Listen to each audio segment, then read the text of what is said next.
Hai semua, balik lagi dengan saya Rizky di Just Coding. Di video kita kali ini kita akan coba untuk pembuatan ILD. Jadi di video kali ini kita tidak bakal ngoding, kita cuman buat untuk skema dari database yang akan kita buat atau relasi table yang akan kita buat menggunakan ILD. Jadi kita akan buat gambarannya dulu atau blueprintnya dulu. Nah, untuk pembuatan ILD-nya sendiri kita bisa gunakan app diagram. Ini app diagram atau Drlo.io untuk pembuatan ILD-nya. Jadi di sini untuk pembuatan ILD kita bisa buat baru, new. Kita akan buat ILD baru yang ini. Nah, jadi sebelum kita lanjut ke pembuatan ILD-nya, jadi apa itu ILD? ILD atau Entity Relationship Diagram adalah diagram yang digunakan untuk memodelkan hubungan antar entitas dalam sebuah database. Jadi ILD membantu dalam perancangan database dengan menunjukkan bagaimana table-table dalam database saling terhubung satu sama lain menggunakan relasi one to one, one to many, dan many to many. Nah, di sini secara ringkasnya kita akan buat skema dari alur database kita. Nah, untuk alur database-nya kita akan buat dulu yang namanya entitasnya. Nah, entitas sendiri atau entity mempresentasikan objek dalam sistem, atau bisa dibilang kita buat table dari database-nya apa-apa saja tablenya.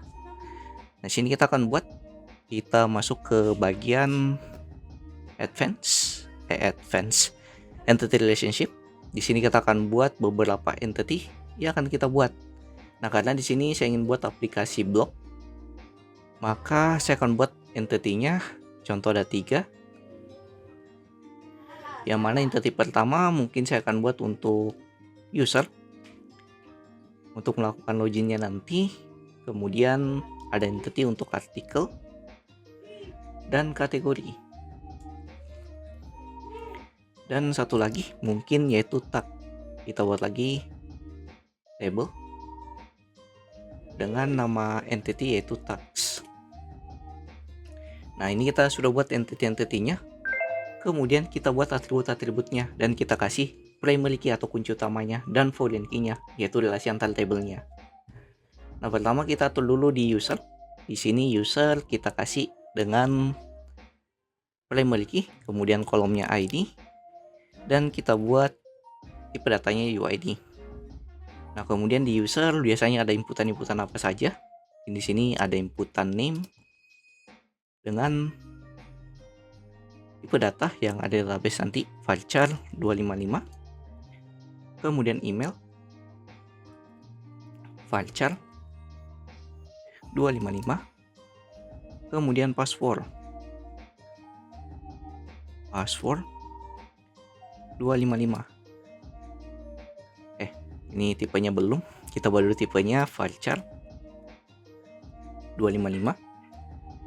Kemudian kita buat juga untuk kategori.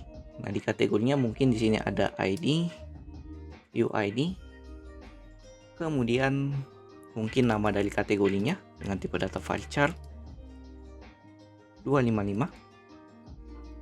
Selanjutnya yang 2 kolom ini kita coba hapus saja, karena untuk kategori kayaknya kita cuma butuh kolom name-nya saja atau nama dari kategorinya dan juga ID-nya. Kemudian untuk teks, di sini ID, UUID dengan kolom yaitu name varchar 255, dan kita hapus selebihnya. Kita hapus yang ini dan yang ini. Nah, kemudian untuk artikel, artikel yang mungkin paling banyak atributnya. Nah, atribut pertama yaitu untuk ID, UUID. Untuk UUID-nya ini ke double.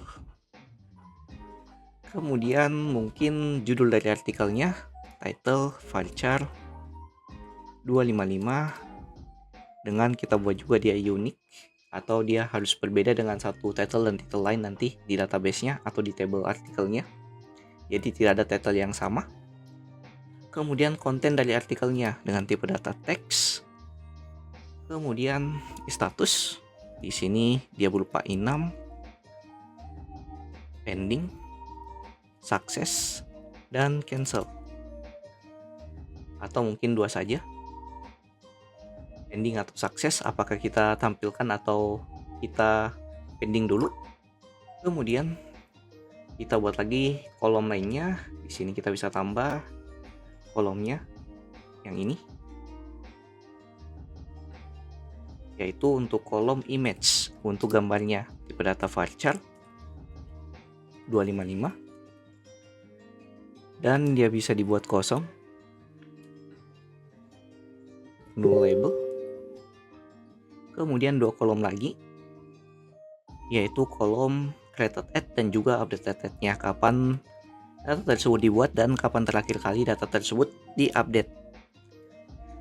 Created at dengan tipe data date, tanggal, dan updated at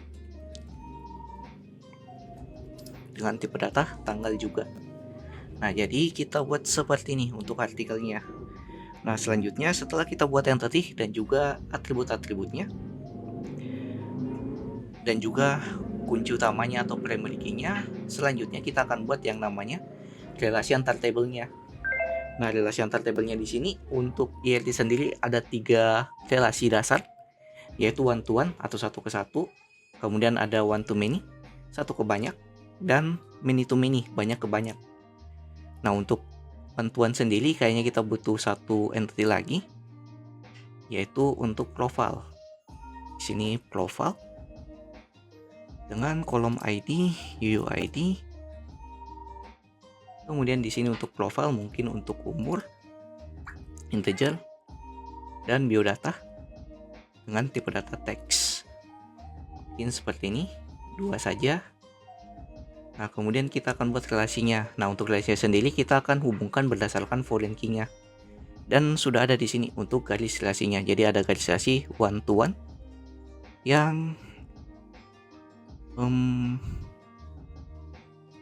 ini one to one jadi satu ke satu. Jadi kita buat di sini relasi satu ke satunya yaitu user ke profile. Jadi jika usernya sudah daftar, dia cuma bisa mengedit satu profile saja yang bisa dia edit.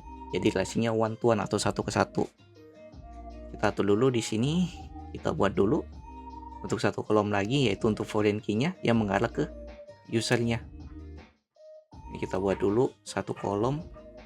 Oke, dengan nama user ID dengan tipe data UUID, dan kita buat dia foreign key.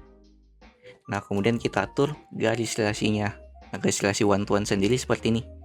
Jadi ujungnya seperti ini, one, kemudian ujungnya yang satunya lagi juga one. Jadi one to one, garis relasinya seperti ini di ujungnya. Nah, kemudian kita buat relasi one to many atau satu ke banyak. Nah, satu ke banyak di sini saya akan buat satu kategori memiliki banyak artikel. Jadi kalau kita masuk ke kategori tertentu, dia akan menampilkan artikel-artikel sesuai dengan kategori yang kita pilih. Nah, maka di sini di artikel kita buat satu kolom lagi, yaitu untuk kolom relasinya, yaitu kategori ID dengan tipe data UUID. Kemudian kita buat dia foreign key atau sebagai foreign key-nya yang kita buat relasinya. Nah, ini kita tinggal tarik relasinya untuk one to many. Nah, one to many sendiri ini ujungnya dia bercabang. Jadi one-nya kita masukkan ke kategori, kemudian many-nya kita masukkan ke artikel sini. Jadi satu kategori, nah ini ujungnya one, nah ini ujungnya many. Jadi satu kategori memiliki banyak artikel. Jadi pada saat kita pilih kategori tertentu di dalam website blog kita, itu akan menampilkan artikel sesuai dengan kategori yang kita pilih berdasarkan kategori ID-nya.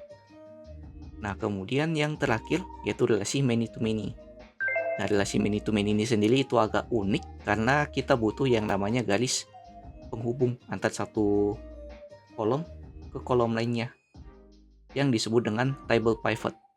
Ini kita akan buat table pivot-nya dulu yang menghubungkan antar kolom,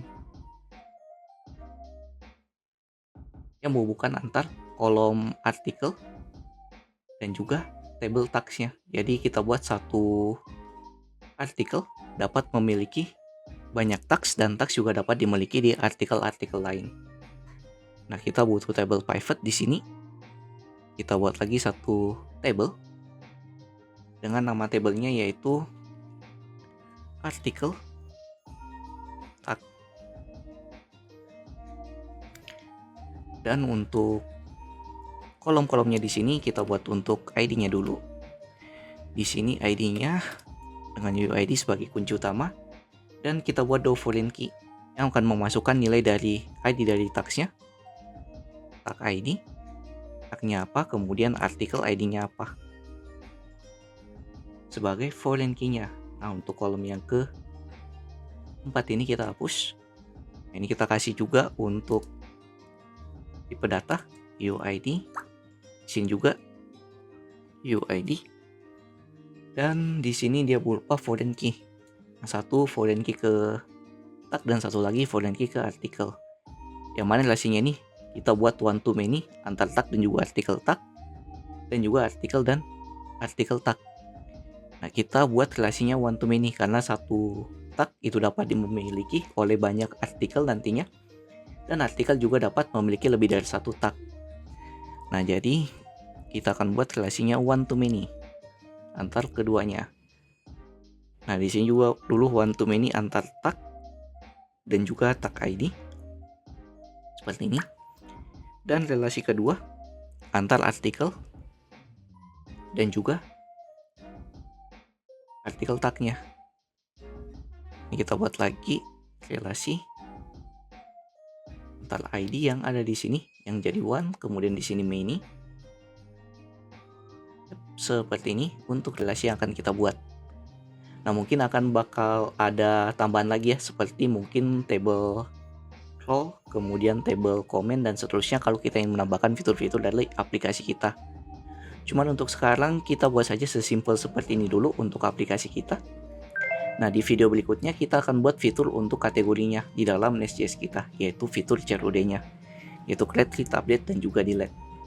Jadi jika ditanyakan silahkan masuk grup Discord yang ada di pin komen. Jangan lupa like, komen, dan share ke teman-teman kalian. See you next video. Have a nice day and bye.